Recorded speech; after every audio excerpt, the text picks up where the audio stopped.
Welcome to Young Asia Television.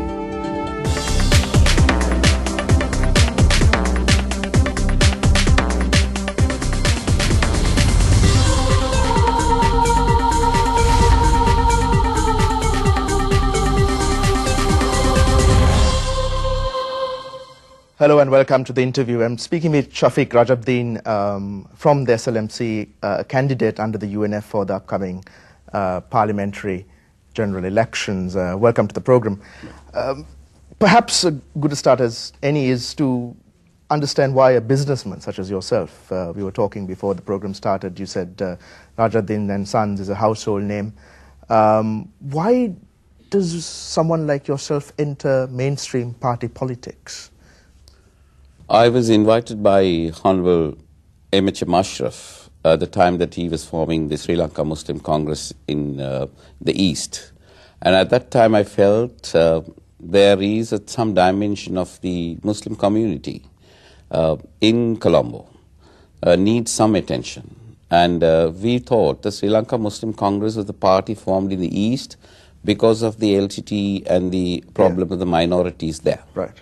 The only reason I entered Colombo because there's a big void, because most members, especially the Muslim leaders who entered the fray through the UNP and the Sri Lanka Freedom Party, has not done enough service to the people who are in. We got 160,000 families in the district of Colombo. 80% of them live in the garden tenements, who are poorest of poor people. So there must be some service to be done to them. In a sense, the SLMC is now part of coalitions now twice, once for the presidential election and again this year for the parliamentary. Can it not stand as an independent party? Do you feel that a coalition is necessary in order to get the votes? Coalition is necessary major political parties because of the preferential system here. SLMC can never form governments. SLMC is a representative of the Muslim community in the East. And we have outside the East, in the areas of Wani district, in the areas of Kurunegala, Gampa, Kalutara, Colombo, other areas the representations are there in smaller numbers. So what we do is we merge with the UNP in the Eastern Province so that we can get a better majority. And those people we represent in Colombo and other suburbs, we have a stakeholdership of the community members. And with us, it will be an advantage for the major political party like the UNP. Shafeek, the reason I ask this is coalition politics is dicey, isn't it? At the end of the day, those who perhaps voted for the coalition of the presidential election, do you feel that there's a compelling reason now to vote for the UNF and not the DNA?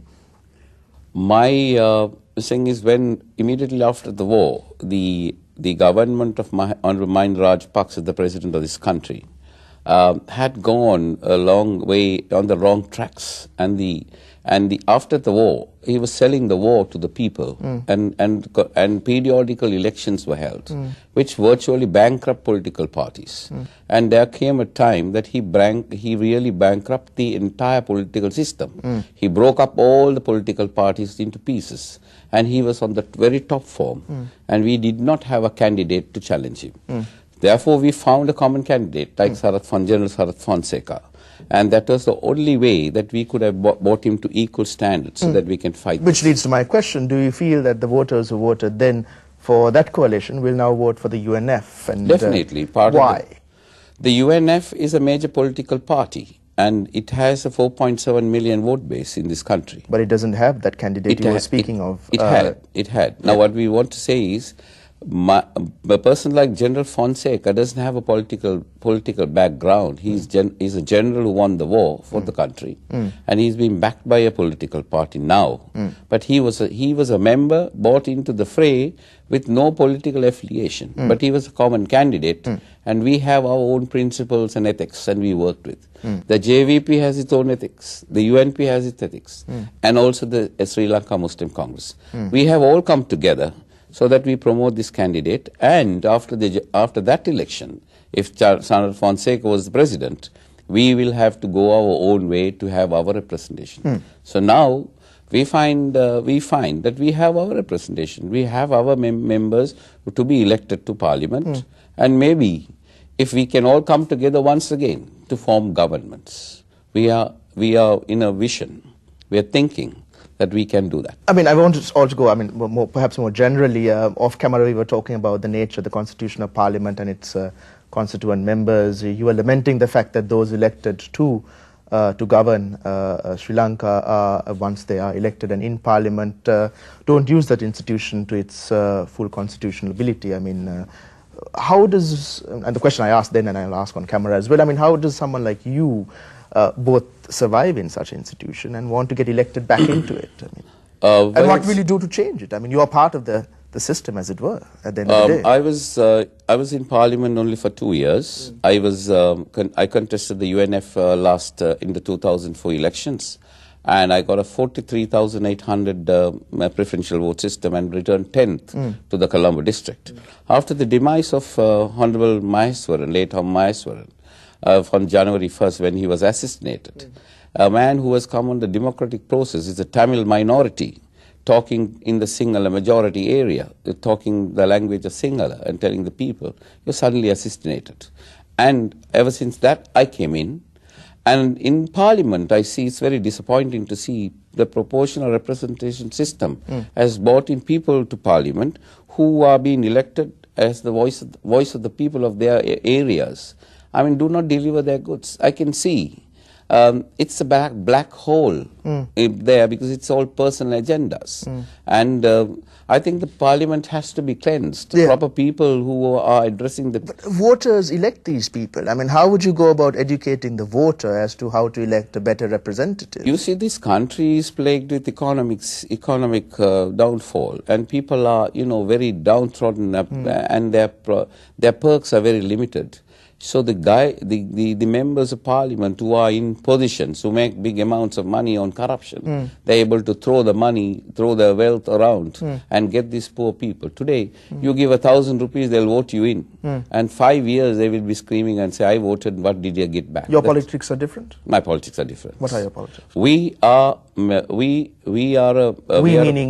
our party. Right. My politics, I have come on a forte, I worked my way as a businessman, and during the height of my business career, as the managing director of my company, the Rajabdeen Group, I was invited to the Lions International, which is the Lions Club Timbrigasai, and I served the Lions for well over 30 years, ascending my positions from zone chairman, district chairman, region chairman. I went up to the position of vice district governor candidate.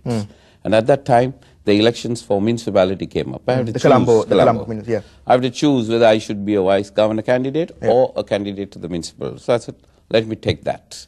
So when I went there, I found the people whom I served in the city through the Lions organization, the less fortunate, in education, in books, in building homes, giving them free health camps. This is the same system that what the government was giving, we were giving to the non-governmental organization. So as a member elected to the municipality, in the city, I was a chairman of sports and recreation and preschool. I mean, we looked after some over 12,000 to 15,000 school children, preschool children. And I got them teachers in every garden tenements. English was one I introduced. Then the children, the youth of the area are addicted to drugs because of the economic situation. The government may have pushed them into such situation.